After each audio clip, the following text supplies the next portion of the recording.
Why did you do this to my child? Why did you do this to my family? Why? Why? How would you like somebody do that to your mama or your sister? Huh? You think they would like it? You ain't fit to live. And I shouldn't say it, but it's real. Because I don't believe that people should take other people's life. Not like that. It's not right. Don't you understand?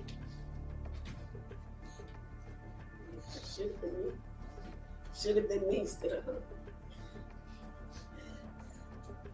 I gave you your match. Trust me.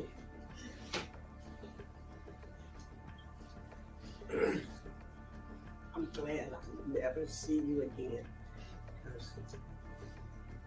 I'll be too. I wanted life. You should have gotten life. My daughter she felt sorry. So it was left up to me. You'd have got life. I wouldn't have been here to see it. And I'm not going to be here when you get up. But I hope somebody will touch you. You know what I'm talking about. Thank you, Ms. Golden. Welcome to the American Crime, Femicide channel. Please like, share, subscribe, and hit the notification bell for future uploads.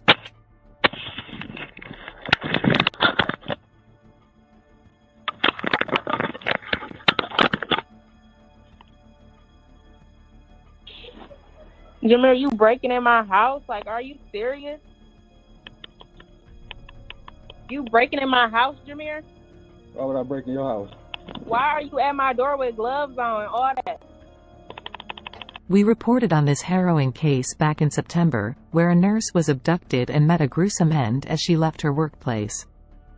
At the heart of this chilling tale was a 29-year-old victim, Patrice Wilson, who fell prey to her ex-boyfriend, 36-year-old Jamere Miller. Since that time, there have been unsettling developments in this dark narrative. But before we delve into those updates, let's revisit the grim events that transpired. On May 13, 2023, as Wilson left her night shift, Miller, donning a wig, abducted her. Tragically, Patrice was subsequently discovered dead in the trunk of her car. By June 1, 2023, Jeremy faced arraignment and charges for Patrice Wilson's murder. In an anguished decision, Patrice's mother, Rosalind Livingston, opted for a plea deal rather than enduring the torment of a trial, sparing herself from reliving her daughter's final moments. I wouldn't have to go to trial and see my daughter's pictures and her in the trunk of anything. The video again? Yeah, I just didn't want to go. I'm glad that we didn't go to trial. On October 10, 2023, Miller grimly confessed to a single count of second-degree murder. On November 7, he accepted a sentence ranging from 35 to 60 years within the Michigan Department of Corrections. The courtroom was permeated with sorrow as Patrice Wilson's family and friends delivered emotionally charged impact statements. I have two victim impact statements that I will read. If I could start with those and then proceed to the individuals seated in the chat box. First is the victim impact statement from Rosalind, R-O-S-L-I-N-D, Livingston, the mother of Patrice. Today, I will be the voice of my daughter, Patrice. I was sitting, going through my daughter's phone and her notes back in December 1st of 2021. She wrote to herself, "I'm in love with a man who murdered the mother of his child. So I ask you, Judge, as you sentence this monster, took her life duties away as a mother, a daughter, a sister, and a woman who served her community as a nurse to show no mercy. Thank you." The second victim impact statement I have is from Kalise, K-A-L-I-S-E, Thomas. Jamere, you murdered my best friend and my first cousin, Patrice. Your horrendous act has devastated my family and destroyed her mother. The sleepless nights are too numerous to count. The nightmares, the endless stream of tears haven't stopped. Nor will they anytime soon.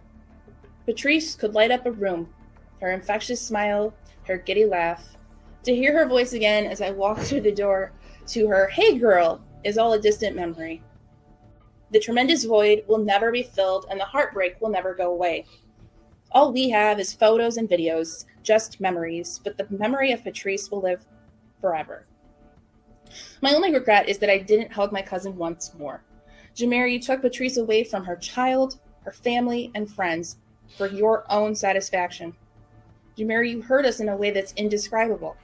You have not showed any mercy for your cowardly acts since May 13th of 2023. From that time, you talked to your mom on the jail phone as you blamed everyone but yourself. Your nonchalant attitude in the courtroom or via Zoom makes me sick to my stomach. No amount of time that you plead to will ever give my family the closure that we need or, better yet, deserve. All you have left is prison. You will forever be known as a murderer. Every time your cell door slams shut, may it be a reminder of what you did, taking Patrice's life. You don't deserve the privilege of being a free man ever again. You are evil, and I hope every day of your life, my first friend and my first cousin Patrice stays on your mind.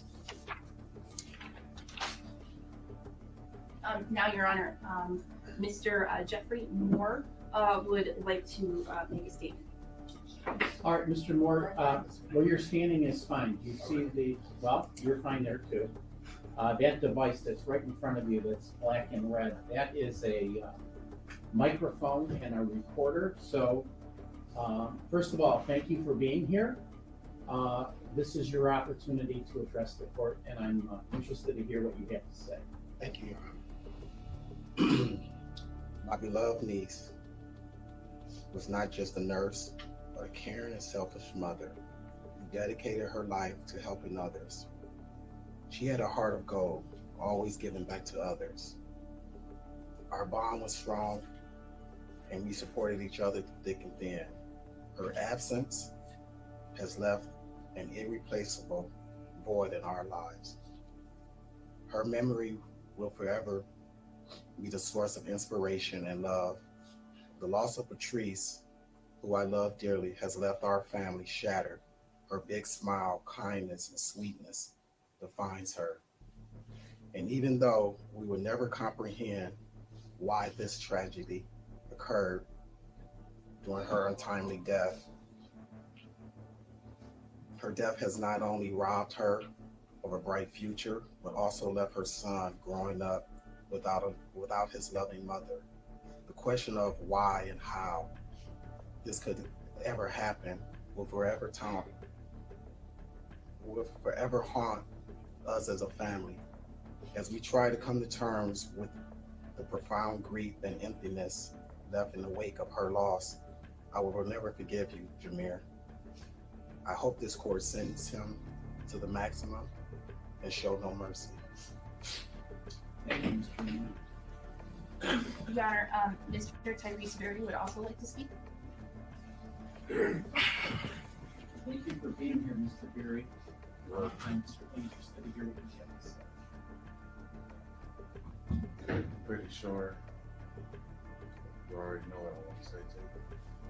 But I just want you to realize and remember what you took. You was around her and saying every day. And I told her about you. She still trusted you. Every time you sent the little threats, I told her every time, don't be scared of him.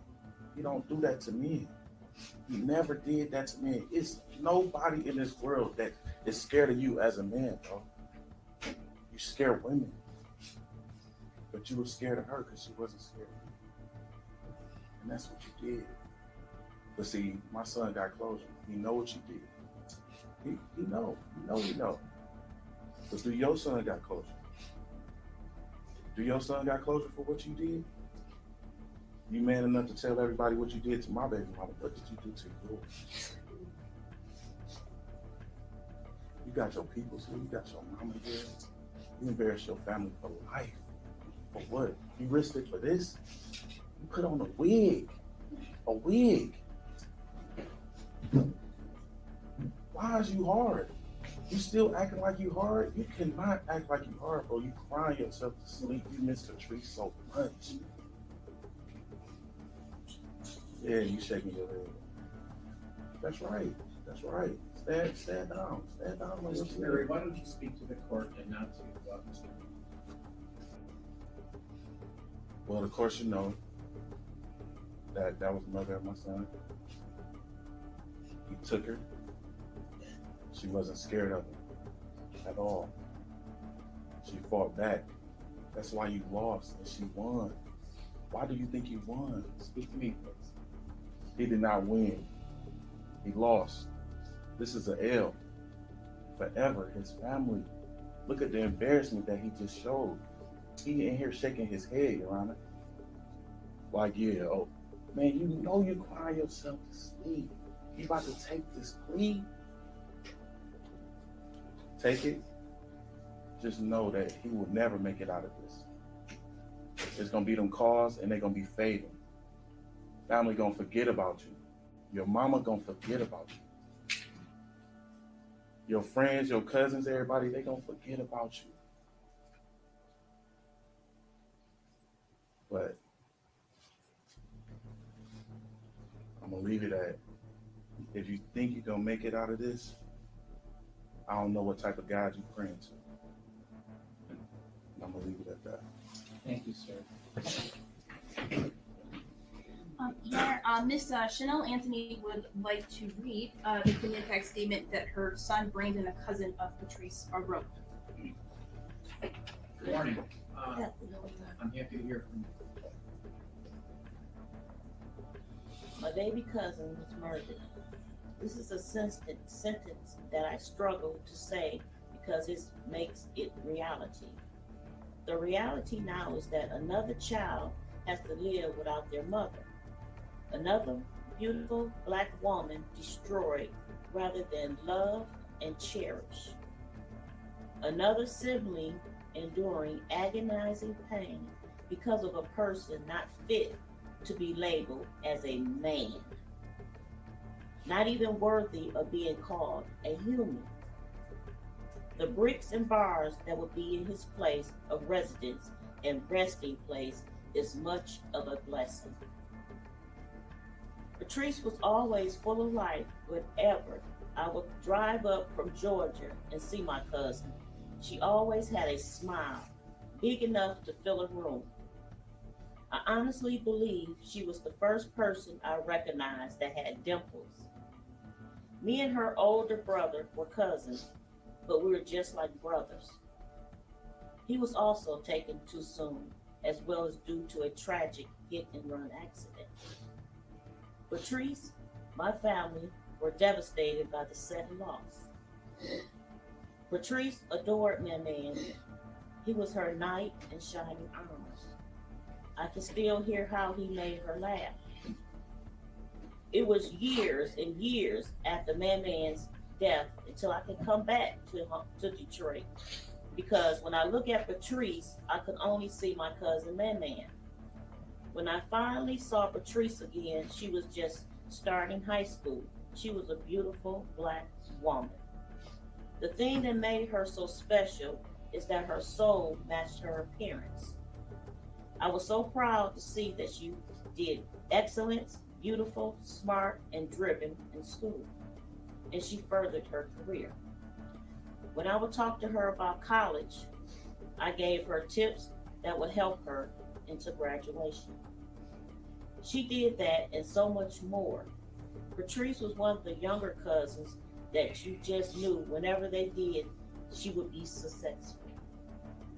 I just want to thank Patrice for motivating me as a father of daughters to see what determination and perseverance looks like. I love you, baby cuz, until I see that beautiful smile again. Thank you, Miss Anthony. And Miss Pamela Golden, the grandmother of Patrice, would like to make a statement. Good morning, Ms. Golden. Thank you for being I here. am so angry that you have caused in my family. You know, it's almost like words. I don't even want to. I can say to you, I don't understand you. kind of person are you? Where you come from? Who can even support you right now? You know, the hurt that you have caused on my family, you don't deserve. You need life forever.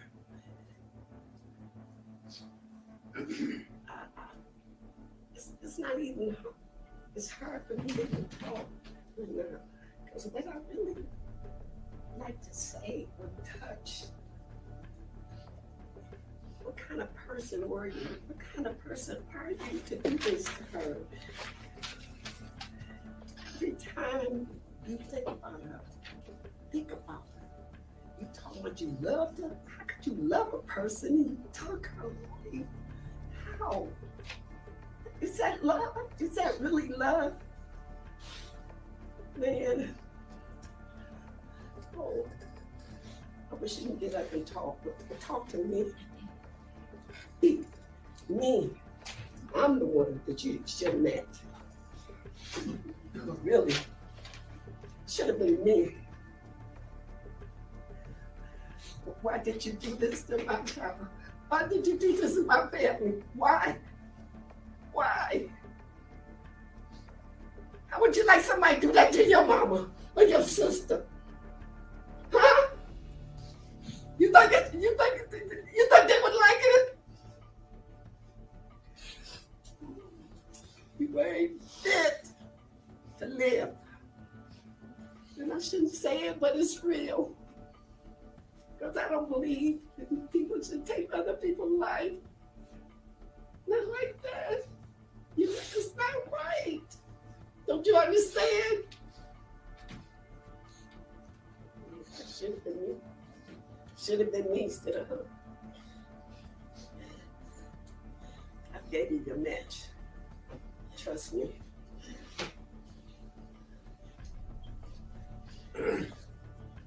I'm glad I'll never see you again. Because I'll be too. I wanted life. You should have gotten life. Like my daughter she felt sorry for it. It was left up to me. You'd have gotten life. I wouldn't have been here to see it. And I'm not going to be here when you get out. But I hope somebody will touch you. You know what I'm talking about. Thank you, Ms. Golden. Madam Prosecutor, do you wish to say anything to the court concerning the sentence? Just briefly.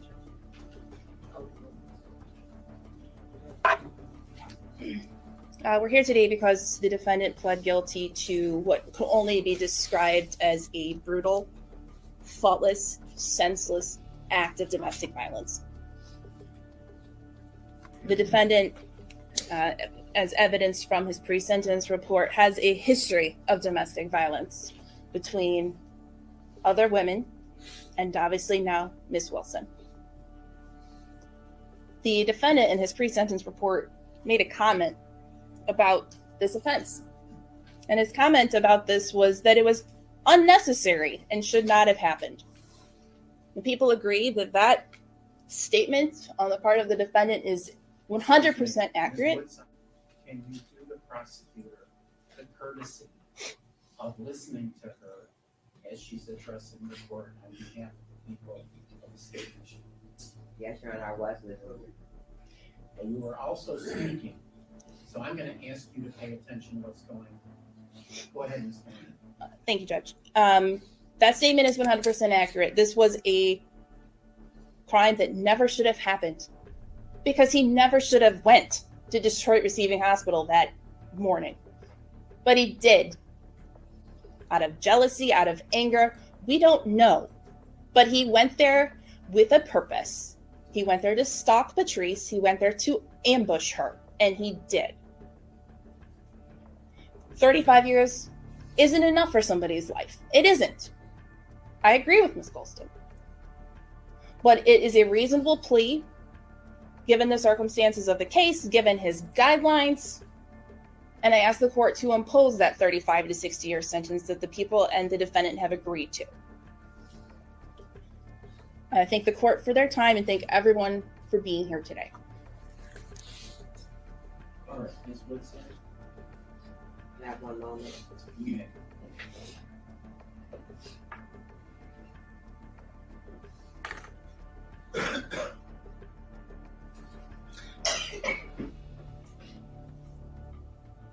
Your Honor, if I may, I also have receipts for the funeral expenses and the bills for the cemetery. Ms. Woodside and I discussed those briefly this morning. She and I both received them this morning, and I would propose we could potentially put that particular amount over because it's over $16,000 in total. I'll put that over for a stipulated order regarding those receipts.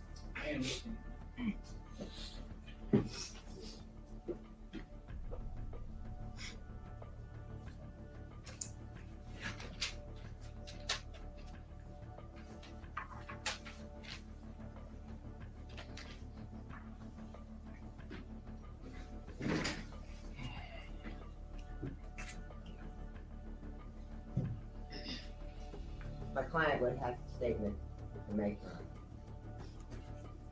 All right, Mr. Miller. The court will hear from you at this time.